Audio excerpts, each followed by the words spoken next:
خطبہ نمبر 209 آپ علیہ السلام کا ارشاد کرامی جب بصرے میں اپنے صحابی علا ابن زیاد حارثی کے گھر عیادت کے لیے تشریف لے گئے اور ان کے گھر کی وسعت کا مشاہدہ فرمایا۔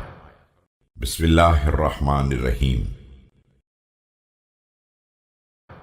تم اس دنیا میں اس قدر وسیع مکان کو لے کر کیا کرو گے جبکہ آخرت میں اس کی احتیاج زیادہ ہے۔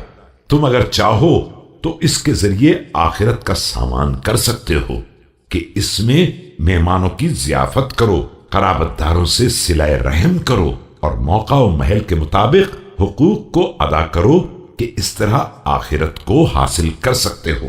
یہ سن کر علا بن زیاد نے عرض کیا کہ یا امیر المومنین، میں اپنے بھائی عاصم ابن زیاد کی شکایت کرنا چاہتا ہوں۔ فرمایا کہ انہیں کیا ہو گیا ہے؟ عرض کیا کہ انہوں نے ایک عبا اوڑھ لی ہے اور دنیا کو یکسر ترک کر دیا ہے۔ فرمایا انہیں بلاؤ۔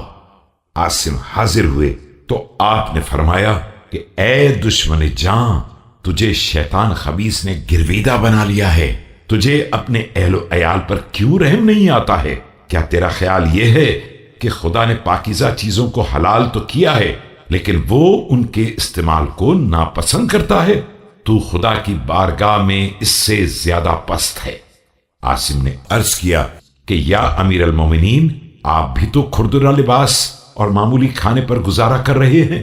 فرمایا تم پر حیف ہے کہ تم نے میرا قیاس اپنے اوپر کر لیا ہے، جبکہ پروردگار نے ائمہ حق پر فرض کر دیا ہے کہ اپنی زندگی کا پیمانہ کمزور ترین انسانوں کو قرار دیں تاکہ فقیر اپنے فقر کی بنا پر کسی پیچ و تاب کا شکار نہ ہو۔